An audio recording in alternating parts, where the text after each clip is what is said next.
건강한 몸, 건강한 마음, 오늘 유창길 원장님 모셨습니다. 바로 만나 뵙겠습니다. 원장님 안녕하세요. 예, 안녕하세요. 예, 반갑습니다. 네. 자, 이렇게 턱관절에 관한 이야기를 지난주부터 계속 해오고 있거든요. 네. 턱관절 질환의 치료에 대한 두 번째 시간인데, 자, 지난 시간에 이어서 치과적 어떤 치료 방법과 FCST에 대한 치료 방법의 차이점을 말씀해 주셨는데요. 네. 오늘도 그 부분을 궁금해 하시는 분들이 많이 계십니다. 네. 계속 이어주시죠. 지난 시간에 좀 많은 내용을 말씀을 드렸는데, 조금 어렵다고 하신 분들이 있었어요. 방송 들으시고, 네. 주위 분들이. 잠깐 지난 시간의 내용을 요약해드리고, 좀 더 쉽게 오늘 말씀을 좀 드려보겠습니다. 턱관절 장애나 턱관절 질환으로 나타나는 증상들을 영어로는 TMD, 턱관절 증후군, 어려운 말로는 축두학 장애 증후군 이렇게 말을 합니다. 턱관절 장애, 턱관절 증후군을 가지신 분들은 일단 세 가지 증상, 턱관절 증후군의 3대 증상이라고 있습니다. 네. 그래서 지금 방송을 들으시는 청취자, 시청자 여러분들께서는 제가 말씀드리는 3대 증상 중에서 해당되시는 것이 있는지 체크를 해보시면 좋겠습니다. 일단 이게 자가진단법입니다. 예. 턱관절 장애 3대 증상을 자가진단하는 방법인데, 첫 번째는 본인이 턱에서 이게 딱딱 소리가 나거나 찌그덕거리는 소리를 느끼는 거예요. 네. 턱관절 잡음입니다. 턱관절에서 소리가 나는 게 일단 첫 번째 증상이고, 네.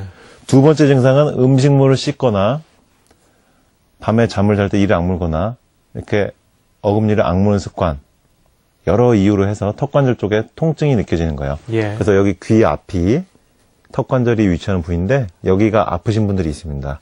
여기에 두 번째 증상이고요. 세 번째 증상은 입을 이렇게 벌려봤을 때 잘 벌어지지 않는 겁니다. 개구장애라고 해요. 저번 시간에 말씀드렸지만 이게 중요해서 한 번 더 말씀드립니다.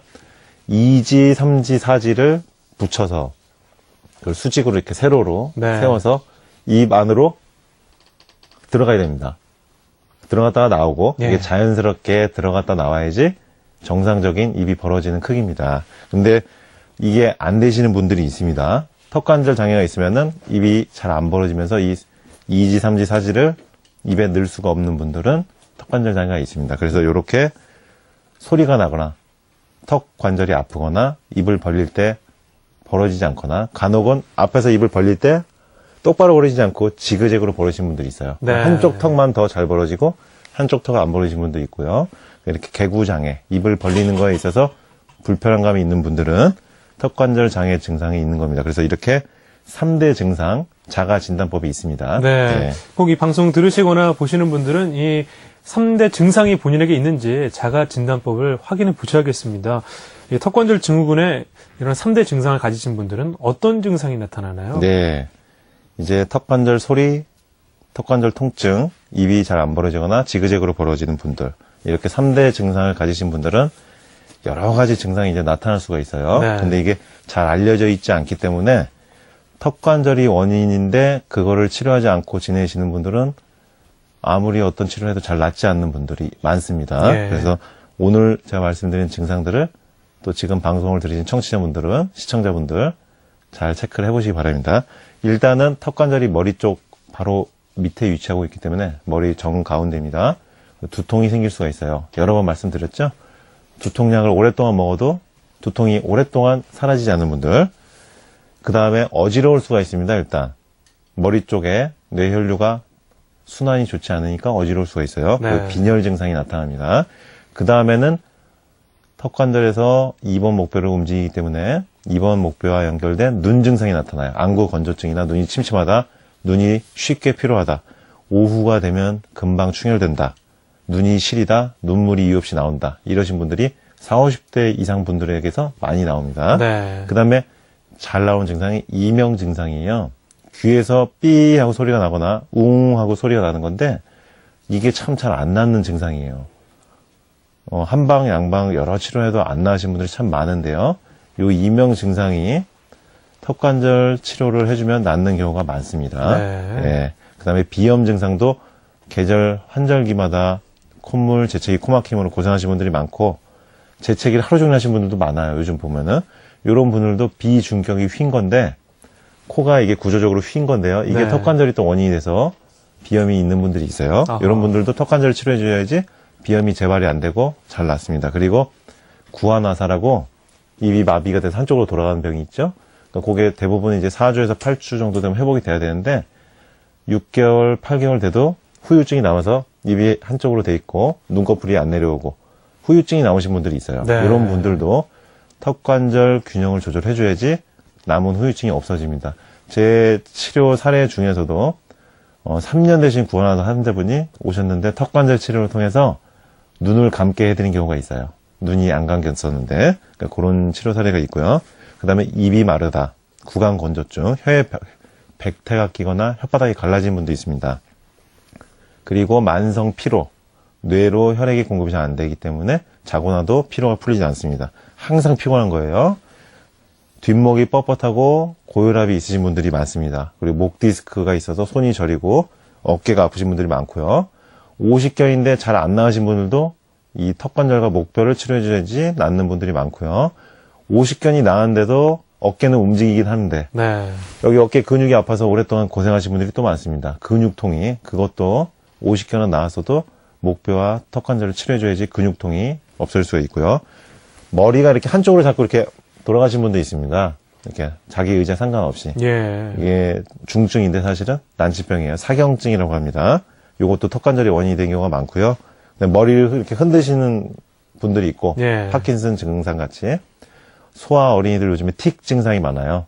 틱이 많은데 이렇게 머리를 움직이는 애들, 끄덕이는 애들 이렇게 또 소리를 내는 분들이 있어요. 어린이들이 이렇게 계속 반복하는 어린이들이 있고요.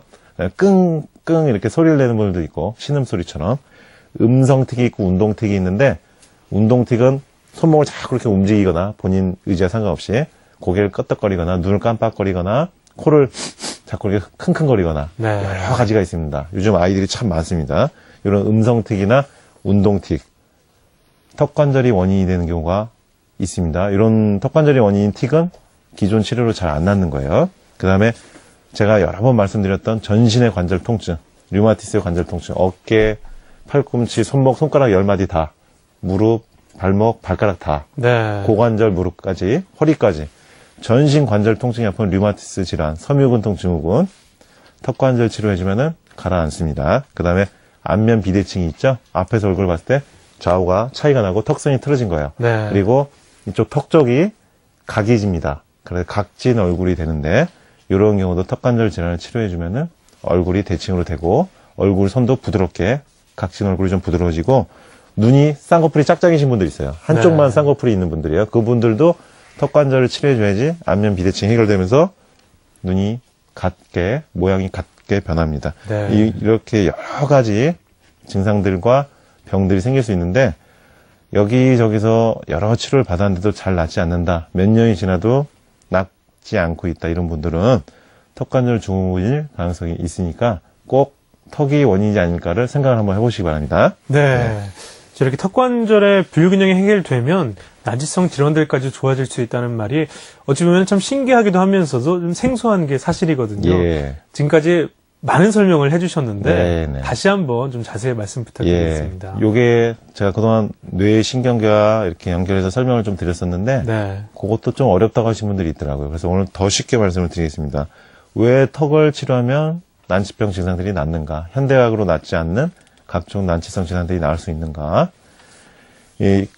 가장 간단하게 쉽게 말씀드리면은 턱관절 치료는 전신 척추를 정렬을 해주기 때문에 그렇습니다. 턱을 치료하는 목적은 척추를 바르게 하기 위해서 치료를 하는 거예요. 네. 근데 척추 중에서 1번, 2번 목뼈가 제일 중요하기 때문에 턱뼈가 제일 가까운 1번, 2번 목뼈가 안정이 되니까 뇌신경계가 안정이 되고 난치성 질환이 치료가 되는 겁니다. 요렇게 턱과 입에 국한돼서 여기 입하고 턱에서만 노는 게 아니고 몸 전신을 봐주는 거예요. 네. 요게 치과적인 치료하고 차이입니다. 가장 큰 차이가 되겠네요. 그렇습니다. 치과적인 치료는 턱관절에 보톡스를 맞거나 머리나 어깨 근육에 근육 이완제나 이게 주사를 맞고 네. 이렇게 하는 경우는 있는데 이쪽에 국한돼 있는 거예요. 국소의 통증만 제거하는 거군요. 그렇죠. 네. 그러니까 머리나 어깨 쪽까지는 요즘에 치료를 하는데 전신, 골반, 요추까지는 보질 않아요. 근데 한의학에서는 특히 FCST, 기능적 뇌척추요법에서는 전신 척추를 연결해서 턱관절을 치료한 게 가장 치과 치료하고 차이가 있는 겁니다. 네. 전신 건강을 좋아지게 하면서 턱 관절이 좋아지고 증상이 좋아지는 겁니다. 이런 이유로 여러 가지 난치병이 좋아질 수 있는 이유가 척추를 바르게 해주기 때문인데, 우리 인체에서 여기를 상단전이라고 합니다. 머리를. 그리고 가슴 흉추를 중단전, 배꼽 아래 단전 부위를 하단전이라고 그래요.